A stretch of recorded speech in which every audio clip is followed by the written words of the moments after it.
તો આપણે લાસ્ટ લેક્ચરમાં કલીલનું શુદ્ધિકરણ કઈ રીતે કરવામાં આવે છે તે અંગેની પદ્ધતિઓ જોઈ. આજે આપણે સંખ્યાત્મક ગુણધર્મો, પોલિગેટિવ પ્રોપર્ટીઝ, કલીલના આપણે સંખ્યાત્મક ગુણધર્મોનો અભ્યાસ કરવાનો છે. આમ તો તમે દ્રાવણો ચેપ્ટરમાં સંખ્યાત્મક ગુણધર્મો ભણી ગયા છો. બાષ્પ દબાણમાં ઘટાડો, ઠાર બિંદુ અવનયન, ઉત્કલન બિંદુ ઉન્નયન, અભિસરણ દબાણ, તો આ બધા સંખ્યાત્મક ગુણધર્મો આપણે તેમાં જોયા. જો કે કલીલ છે એમાંના આ જે સંખ્યાત્મક ગુણધર્મો છે એમાંના અમુક સંખ્યાત્મક ગુણધર્મો ખાસ કરીને અભિસરણ દબાણ દર્શાવે છે. તે સિવાયના સંખ્યાત્મક ગુણધર્મો છે એ ખાસ એનો અભ્યાસ કલીલ દ્રાવણ પરથી થઈ શકતો નથી, કારણ કે કલીલ દ્રાવણ પ્રમાણમાં સાચા દ્રાવણના કદ કરતા મોટા છે. એમાંય આપણે ખાસ કરીને આજે ગુણધર્મો જોવાના છે: પ્રકાશીય ગુણધર્મ, વિદ્યુતીય ગુણધર્મ અને યાંત્રિક ગુણધર્મ. એમાં પહેલા આપણે સ્ટાર્ટ કરીએ પ્રકાશીય ગુણધર્મથી, કે જેને ટિન્ડલ ઇફેક્ટ એવા નામથી પણ ઓળખવામાં આવે છે. આપણે અવારનવાર ટિન્ડલ અસર અથવા તો આજે ઇફેક્ટ આપણને આપેલી છે ટિન્ડલ ઇફેક્ટ, એની ઘટના અવારનવાર આપણે જોઈ હોય. દાખલા તરીકે રૂમમાં અંધારું હોય અને પછી સહેજ બારી કે દરવાજો ખોલવામાં આવે તો એમાંથી પ્રકાશિત પટ્ટો આખો આપણને જોવા મળે અને એની અંદર નાના નાના કણ, રજકણો તરતા હોય એવું આપણને દેખાય છે. એ ખરેખર ટિન્ડલ અસર છે. શા માટે એવું બને છે? તો કે રૂમમાં જે રજકણો હતા એ રજકણો ઉપર પ્રકાશના કિરણો છે એ આપાત થાય ત્યારે એનું સ્કેટરિંગ એટલે કે વિખેરણ થાય. એ વિખેરણને કારણે આખો પ્રકાશિત પટ્ટો જોવા મળે છે. તો રજકણો છે કલીલ કણ છે અને પ્રમાણમાં મોટા કણો છે, એટલા માટે પ્રકાશનું વિખેરણ એટલે સ્કેટરિંગ બધી દિશામાં જુદી જુદી દિશામાં ફેલાઈ જાય છે. તો આ જે ઘટના છે એને ટિન્ડલ અસર તરીકે ઓળખવામાં આવે. સૂર્યોદય સમયે તમે જોયું ઘણીવાર આપણને આવો આખો પ્રકાશનો પાથ અથવા તો માર્ગ આપણને દેખાય, આવો પટ્ટો જોવા મળે છે. એ ટિન્ડલ અસર દર્શાવે છે. અથવા તો આપણે પિક્ચર જોવા ગયા હોય અને એનું જ્યારે પ્રોજેક્શન થતું હોય તો જે પ્રોજેક્ટર હોય ત્યાંથી એકદમ પ્રકાશિત પટ્ટો આપણને જોવા મળે છે. એ પણ ટિન્ડલ અસર છે. અથવા તો સ્ટ્રીટ લાઇટનો તમે પ્રકાશનો પટ્ટો જોયો હોય તો શંકુ આકારનો આવો પ્રકાશ છે એનો આપણને એનો પટ્ટો જોવા મળે છે. તો આ બધી ઘટના છે એ ટિન્ડલ અસર છે. તો એ ટિન્ડલ ઇફેક્ટ શું છે? તો કે ટિન્ડલ ઇફેક્ટ એ પ્રકાશના જ્યારે કિરણો કલીલ કણો પર આપાત થાય ત્યારે એનું વિખેરણ થવાની ઘટના એને ટિન્ડલ અસર તરીકે ઓળખવામાં આવે. આવી અસરનો સૌપ્રથમ અભ્યાસ ફેરાડે અને ત્યારબાદ ટિન્ડલે બહુ ઊંડાણપૂર્વક અભ્યાસ કર્યો, એટલા માટે એને ટિન્ડલ અસર એવા નામથી ઓળખવામાં આવે છે. તો ટિન્ડલ ઇફેક્ટ એટલે શું? તો કે કલીલ કણો પર પ્રકાશ આપાત થતા પ્રકાશનું વિખેરણ થાય છે. આ ઘટનાને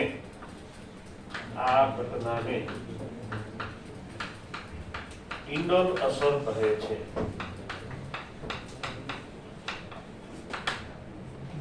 હવે અમુક ખાસ નોંધવા જેવી બાબત જોઈ. દાખલા તરીકે આપણે સાચું દ્રાવણ લઈએ. માનો કે એક ગ્લાસની અંદર અથવા એક બીકરની અંદર આપણે મીઠાનું કે ખાંડનું દ્રાવણ લઈએ, સાચું દ્રાવણ લઈએ, અને આ માની લો કે આ સાચું દ્રાવણ છે આપણું માની લઈએ, અને અહીંથી હું ટોર્ચ વડે એના ઉપર પ્રકાશ પાડું તો શું જોવા મળશે? તો આ રીતનું તમને જોવા મળશે. આ આપણું પાત્ર કે જેની અંદર સાચું દ્રાવણ ભરેલું છે.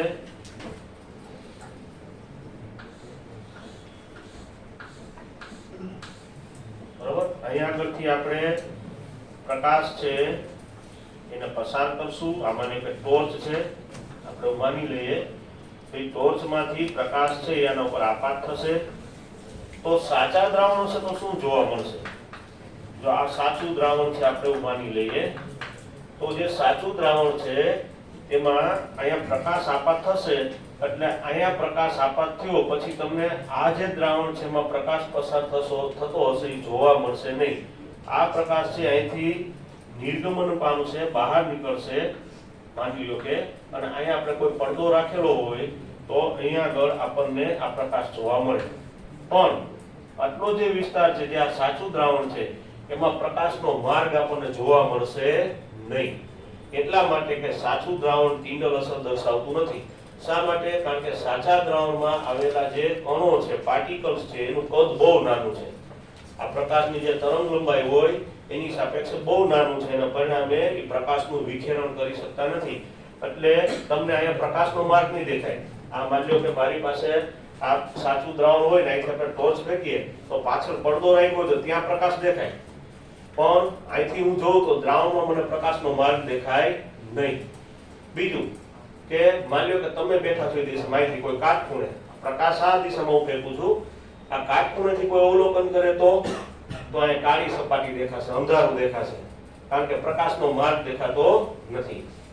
તો આની મોટા મોટી ખાસિયત છે, સાચું દ્રાવણ છે અને તમે પ્રકાશ મોકલશો તો પાછળ આપણને નિર્ગમન પામતો પ્રકાશ દેખાશે.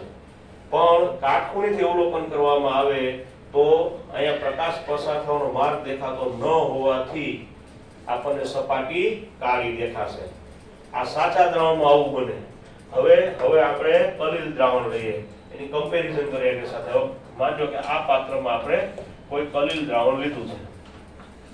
બહુ ઇન્ટરેસ્ટિંગ ટોપિક છે, બહુ સમજવા જેવું છે. આમાં હજી થોડીક વધારે માહિતી પણ આપણે લેશું. આ માનજો કે કલીલ દ્રાવણ છે. આ કલીલ દ્રાવણ હવે આપણે કોઈ ટોર્ચ વડે એના પર પ્રકાશ આપાત કરીએ.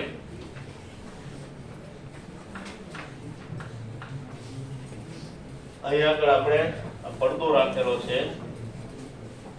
હવે આપણે પ્રકાશ અહીંથી આપાત કરશું તો શું જોવા મળશે? જોજો.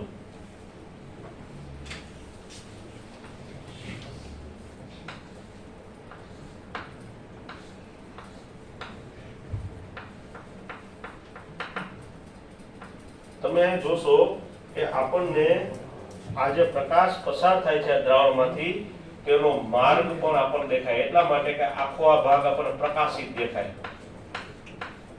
મીન્સ કે પ્રકાશનો માર્ગ આમાં જોઈ શકાય છે.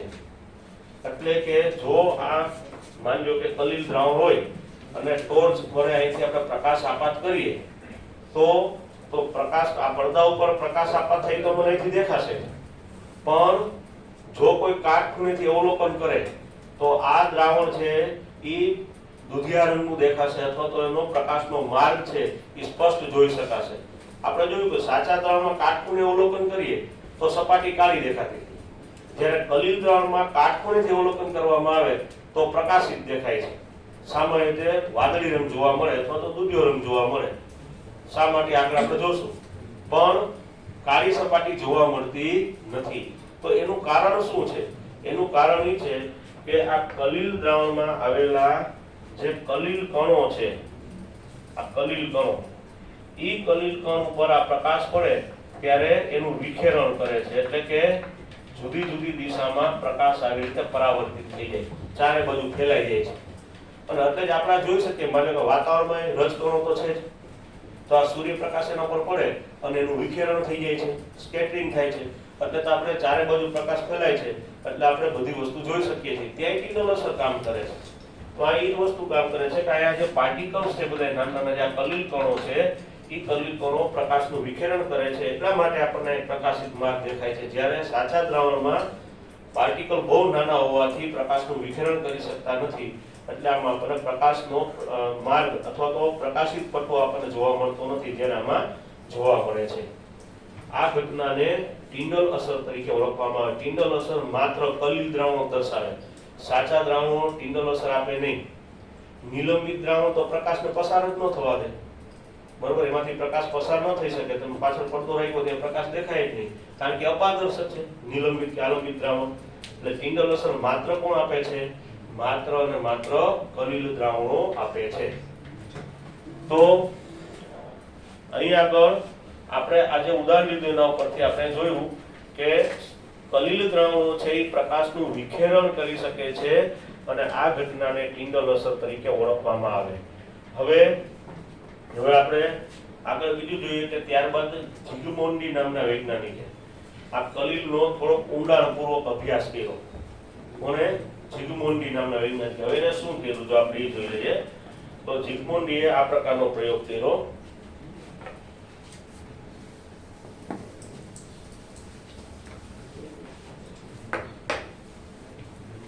તો આ છે કલીલ દ્રાવણ.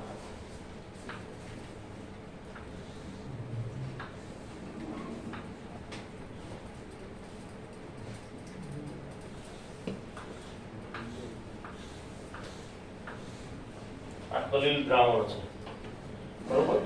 અને આની આગળ એને આ પ્રકાશનો સ્ત્રોત છે, જે કાંઈ હોય આપણા પ્રકાશનો સ્ત્રોત અહીંયા માની લઈએ.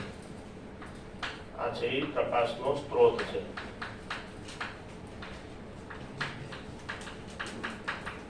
જેમાંથી પ્રકાશ ઉત્પન્ન થાય છે, બરોબર. માર્ગમાં અહીંયા આગળ બહિર્ગોળ લેન્સ દર્શાવી દઈએ.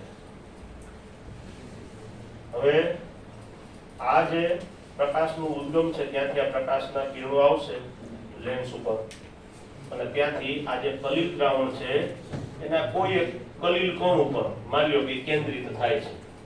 તો આ જે પ્રકાશ છે, આ પ્રકાશ આપણે આપાત કર્યો. બુકમાં એના માટે શબ્દ આપ્યો છે પ્રેષિત. પ્રેષિત એટલે મોકલનાર, બરોબર. તો આપણે આ પ્રકાશને મોકલો છે, આ પ્રેષિત પ્રકાશ છે. અને હવે આ કલીલ કણ ઉપર આ પ્રકાશ પડશે એટલે એનું વિખેરણ થાય. એ વિખેરણ થાય છે કે કેમ એનો અભ્યાસ કરવા માટે ઝિગમુંડીએ ખાસ પ્રકારનું માઇક્રોસ્કોપ બનાવ્યું, જેને અલ્ટ્રા માઇક્રોસ્કોપ કહેવામાં આવે છે. અને આ કિંડોલ અસરના અભ્યાસ માટે એને ખાસ બનાવ્યું, અને પરિણામે અલ્ટ્રા માઇક્રોસ્કોપની શોધ થઈ. અને આ કાર્ય બદલ ઝિગમુંડીને નોબેલ પ્રાઇઝ પણ આપવામાં આવ્યું. તો અહીંયા આગળ એને અલ્ટ્રા માઇક્રોસ્કોપ દર્શાવ્યું. જો આપણે જોઈ લઈએ, આ અલ્ટ્રા માઇક્રોસ્કોપ માની લ્યો કે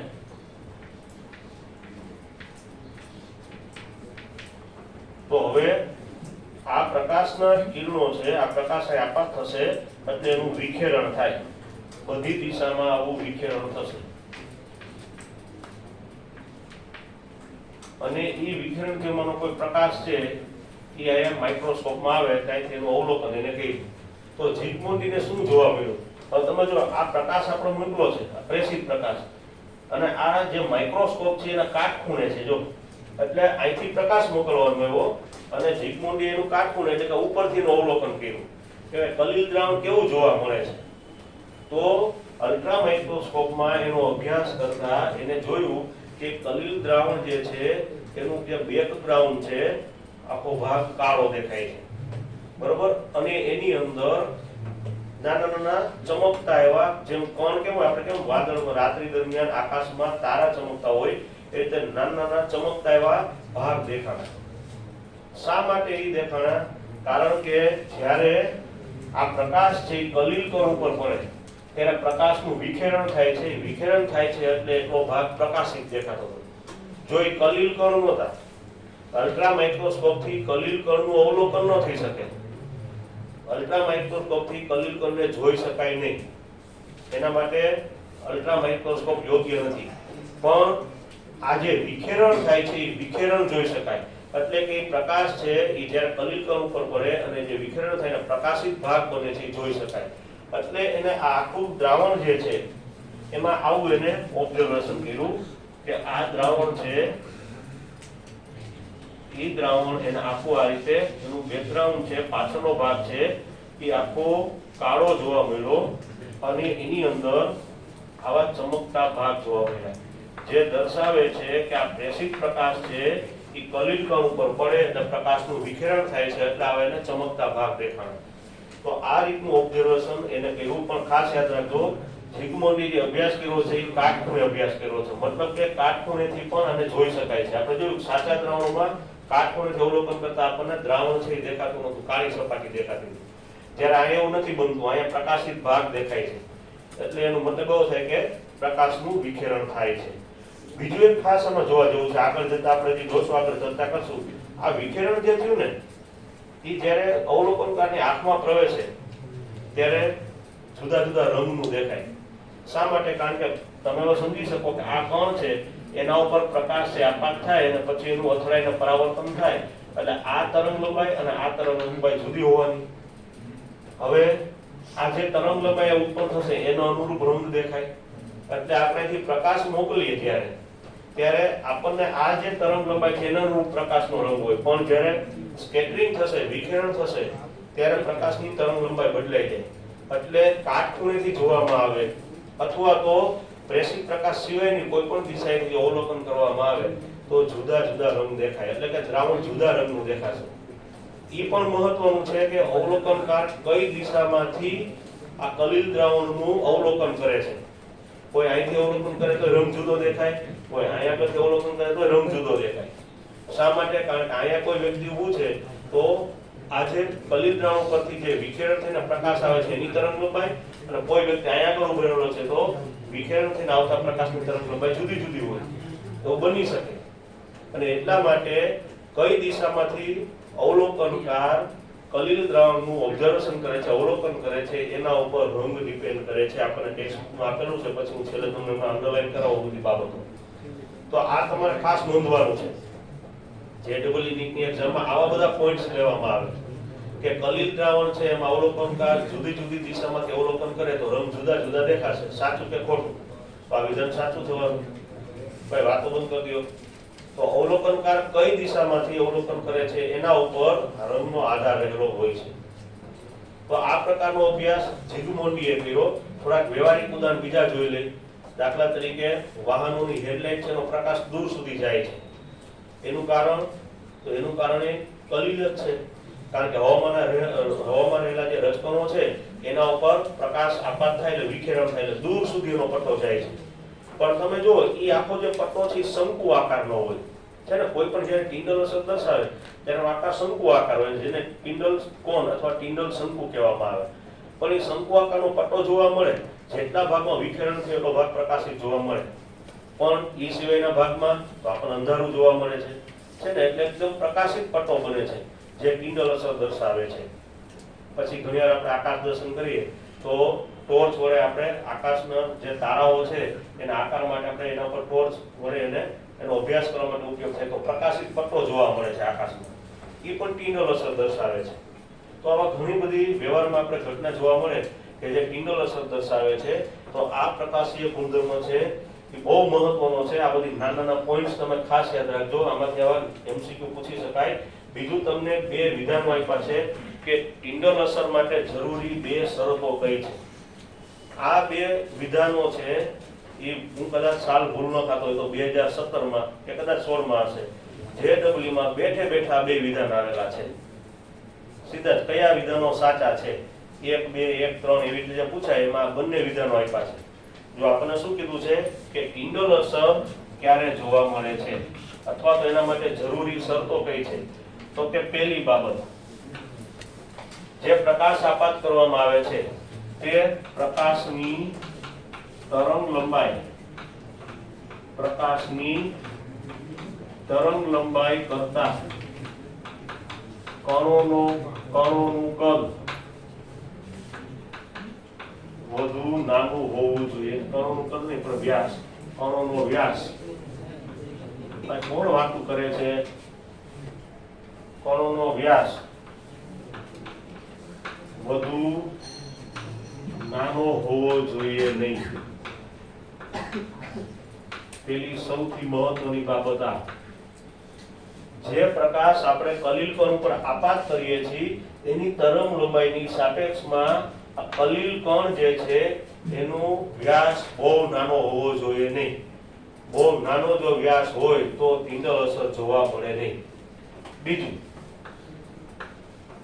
કે આપણે જે આ પ્રકાશ આપાત કરીએ છીએ એ પ્રકાશ અને જે આપણો આ કલીલ કણ છે આ બંનેને જે વક્રીભવના ઘાતાંક છે એની વચ્ચે બહુ મોટો તફાવત હોવો જોઈએ નહીં. પ્રકાશ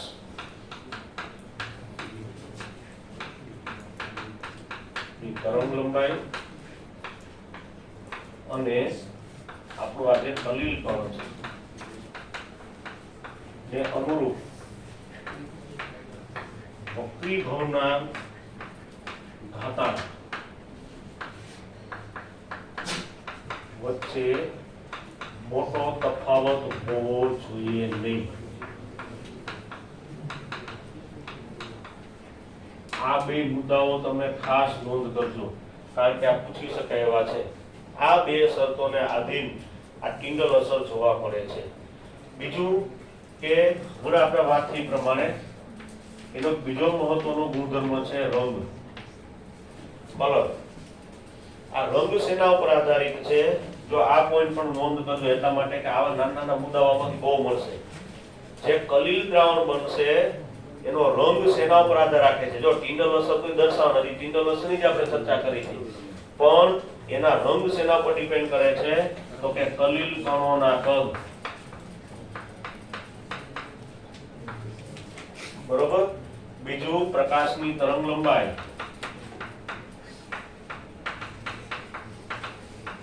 અને ત્રીજું આપણે જે કણ લીધેલા છે, જે કલીલ કણ લીધેલા છે એના સ્વભાવ ઉપર. આ ત્રણ બાબતો ઉપર રંગ આધારિત છે. ખાસ કરીને બહુ મહત્વનું છે કે કલીલ કણો કયા કદના છે એને અનુરૂપ કલીલ દ્રાવણના રંગમાં ફેરફાર થાય. તમને જાણીને આશ્ચર્ય થાય કે ગોલ્ડના સોલ છે એમાં જેમ કણોનું કદ નાનું હોય તેમ ગોલ્ડનો સોલ લાલ રંગનું બને. કેવા રંગનું બને? લાલ રંગ. અને ક્રમશઃ જેમ કલીલ કણો, ગોલ્ડના કલીલ કણોનું કદ વધતું જાય એમ રંગમાં ફેરફાર થતો જાય. લાલમાંથી જાંબલી, જાંબલીમાંથી વાદળી, અને મોટા કણ હોય ત્યારે સોનેરી જોવા મળે. યાદ રાખવાનું છે, નાના કણ હોય, ગોલ્ડના જો કણ નાના હોય તો લાલ રંગ, અને જેમ ક્રમશઃ કદ વધતું જાય તેમ જાંબલી, વાદળી અને છેલ્લે મોટા કદમાં સોનેરી જોવા મળે. આપણા મગજમાં એક જ હોય કે કલીલ દ્રાવણ સોનાનું જો બનતું હોય તો સોનેરી રંગનું હોવું જોઈએ, પણ એ ત્યારે જ બને કે જો કણોનું કદ મોટું હોય તો. એ સિવાય ન બને. જો નાના કદ હોય, જેમ જેમ કદમાં ફેરફાર થતો ગયો એમ જે સોલ હતા, ગોલ્ડ સોલનું જે દ્રાવણ અથવા કલીલ દ્રાવણ હતું એના રંગમાં ફેરફાર થતો જાય. બીજું આપણને ઉદાહરણ આપ્યું છે, દૂધ અને પાણીનું મિશ્રણ આપણે કરીએ અને કલીલ દ્રાવણ બનાવીએ, અને જો એને કાટખૂણેથી ઓબ્ઝર્વ કરવામાં આવે તો દુધિયા રંગનું દેખાય છે. પણ પ્રેષિત પ્રકાશ એટલે જે આપણે પ્રકાશ મોકલીએ છીએ એ જો ઓબ્ઝર્વ ત્યાંથી કરતો હોય તો લાલ રંગનું દેખાય છે. એ પણ અંડરલાઈન કરજો. કેવો રંગ દેખાય છે? લાલ રંગ. દૂધ અને પાણીના મિશ્રણો પ્રેષિત પ્રકાશ લાલ રંગ આપે છે, જો અંડરલાઈન કરજો. અને પ્રેષિત પ્રકાશ સિવાયની આપણે દિશામાં જોશું ત્યારે આપણને દુધિયા રંગનું જોવા મળે છે અથવા વાદળી રંગ જોવા મળે છે. એનું કારણ રંગ કણોના કદ અને પ્રકાશની તરંગ લંબાઈ ઉપર આ ડિપેન્ડ કરે છે. તો આ જે કલીલ જે ટિન્ડલ અસર છે એમાં ઘણી બધી નાની નાની બાબતો છે કે જે તમને એમસીક્યુ રૂપે પૂછી શકાય. બાકી તો 3 ગુણનો આ પ્રશ્ન બહુ મહત્વનો છે અને ટૂંકનો રૂપે તમને પૂછી શકાય. તો અહીંયા આગળ આપણે પ્રકાશીય ગુણધર્મ એક પૂરો થઈ ગયો. બીજો આપણે ગુણધર્મ લઈ લઈ યાંત્રિક ગુણધર્મ અથવા તો બ્રાઉનિયન ગતિ. બહુ નાનો પોઈન્ટ છે તો આપણે જોઈ લઈએ.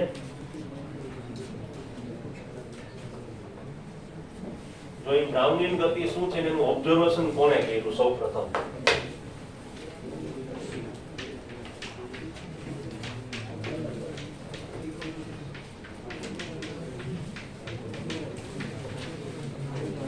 સૌપ્રથમ વનસ્પતિ શાસ્ત્રી રોબર્ટ બ્રાઉન નામના વૈજ્ઞાનિકે આનું ઓબ્ઝર્વેશન કર્યું.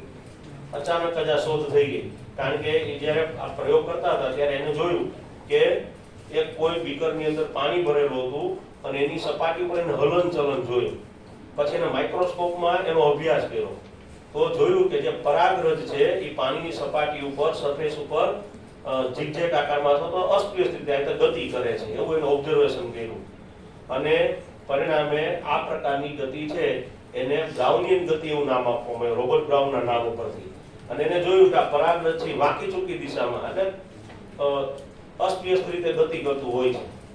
અને એવું જ કંઈક ઘટના આપણા કલીલ દ્રાવણમાં જોવા મળે, કારણ કે કલીલની સપાટી ઉપર, આ કલીલ દ્રાવણની સપાટી ઉપર આ કણો છે, કલીલ કણો છે, એ પણ આ રીતે ઝિગઝેગ આકારમાં તમે ગમે એ દોરી શકો, આ રીતે ગતિ કરતા હોય, વાંકી ચૂકી દિશામાં ગતિ દર્શાવે છે. અને બ્રાઉનિયન ગતિ કહેવામાં આવે છે. આ રીતે વાંકી ચૂકી દિશામાં ઝિગઝેગ આકારમાં ગતિ કરે છે. પણ આના ઉપરથી શું સાબિત થાય છે આપણા માટે? એમસીક્યુમાં શું મહત્વની બાબત છે? એક તો આ બ્રાઉનિયન ગતિ છે એ ગતિવાદના નિયમને અનુમોદન આપે છે. આના ઉપરથી સાબિત થાય છે કે ગતિવાદમાં જેમ દર્શાવ્યું છે એમ કે દરેક કણ ગતિમાં હોય તો અહીંયા આપણે જોઈ શકીએ કે ગતિવાદના સિદ્ધાંતને અનુમોદન મળે છે. બીજી સૌથી મહત્વની બાબત કે આ ગતિ જે છે એનો આધાર શેના ઉપર છે? એનો આધાર છે આ પ્રવાહીની સ્નિગ્ધતા,